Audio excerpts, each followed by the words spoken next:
ప్రియమైన వారలారా, యేసు నామమున మీకు నా శుభాకాంక్షలు. ఒక మాసము చివరి రోజునకు మనము వచ్చాము. కొంచెం తిరిగి చూడండి. ఈ మాసమంతా దేవుడెంత అద్భుతంగా మనల్ని నడిపించారు కదా. ప్రతిదినము మనతో మాట్లాడారు, వాక్కుని ఇచ్చారు, ధైర్యపరిచారు, బలపరిచారు, సంతోషపరిచారు, ఎన్నో అద్భుతాలు చేసినారు కదా.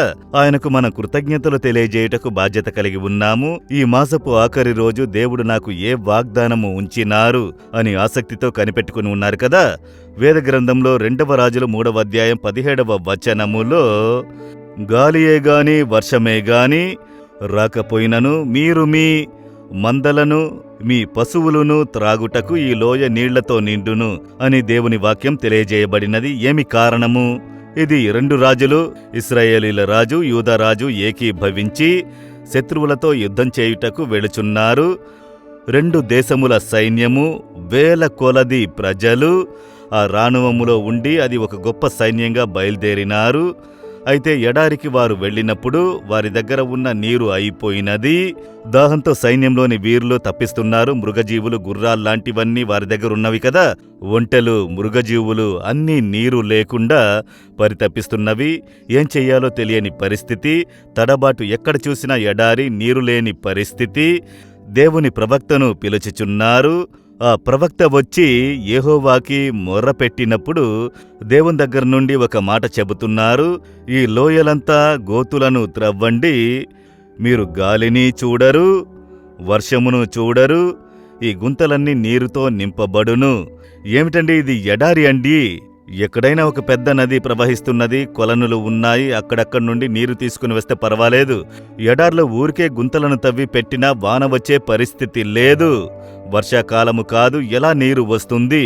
యెహోవా సెలవిస్తున్నాడు, మీరు పరిస్థితులను చూడకండి, గుంతలను త్రవ్వండి, అంతే. అందరూ గుంతల్ని త్రవ్వుచున్నారు. రాత్రికి రాత్రి నీరంతా వచ్చి నింపబడుచున్నది. ఎలాగంటి? గాలి లేదు, వర్షము లేదు, మేఘమును చూడలేదు, పైనుండి నీరు పడలేదు, గోతులు నింపబడ్డాయి. అది ప్రభువుకి సులువైన కార్యము.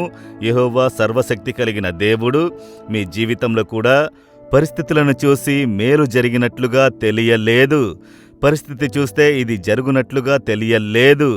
నాకు ఈ కార్యంలో జయము కలుగునట్లుగా తెలియలేదు అని కలతతో నిలుచున్నారా? పరిస్థితులు చూసి ఇంట్లో మార్పు కలుగునా, పనిలో మార్పు కలుగునా అండి? పిల్లల చదువులో ఏమి చెయ్యాలండి? పరిస్థితులను చూస్తే వేరే విధంగా ఉన్నవి అని కలవరపడుచున్నారా? మీరు పరిస్థితుల్ని చూడకండి, ప్రభు యొక్క శక్తిని చూడండి. ఎడారిలో నీరు తీసుకుని వచ్చుటకు ఆయనకు సాధ్యము. ఆ అద్భుతమును దేవుడు చేయును. చూశారా? కనుక మీరు చేయవలసిన ఒక కార్యమున్నది. ఏంటో తెలుసా? గోతుల్ని త్రవ్వండి. విశ్వాసంతో గుంతలని త్రవ్వాలి. మీరు చెయ్యవలసినది చేస్తేనే ప్రభు యొక్క అద్భుతమును చూడగలరు. దానికి ఏం చెయ్యాలండి అని అనుకుంటున్నారా? ఒక సింపుల్ అయిన అనుభవమును చెప్పనా? యేసు విడిపించిన పరిచర్యలో చూస్తున్నారు కదా. ఏ టీవీ కార్యక్రమంలోనైనా, తెరిచిన ద్వారము పరిచర్యలోనైనా మేము కానుకలు అడిగేది లేదు, కానుకలు తీసేది లేదు. ప్రజలకు, కొందరు పేదలకు సహాయము చేయు వాటిని గురించి చెబుతానే తప్ప యేసు విడిపించిన పరిచర్య కొరకు అడిగేది లేదు. అయితే ఎంత పరిచర్య జరుగుచున్నది? 1300 మంది కంటే మిషనరీలను ఆదుకోవాలి. దేవుని ప్రణాళికను నెరవేర్చాలి. 400 మంది కంటే పైగా సంపూర్ణ సేవకులు ఉన్నారు. వీరందరి అవసరాలు ఎలా సంధించబడుతున్నాయని అనుకుంటున్నారా? ఈ వాక్యం ద్వారా అనేక సంవత్సరములకు ముందు దేవుడు చెప్పారు, గుంతలను త్రవ్వండి, నేను నింపెదను అని. ప్రతి మాసము మొదటి వారములో ఒక రోజు సంపూర్ణంగా మా పరిచర్యలో ఉన్న వారందరం ఉపవాసముండి ఒక రోజంతా ప్రార్థన చేయుదుము. ఆ మాసపు సేవ కొరకు ప్రార్థన చేసి చివరి 5 నిమిషములు గుంతలు త్రవ్వెదము. దేవా, పత్రిక పరిచర్యను, అవసరములను సంధించాలి.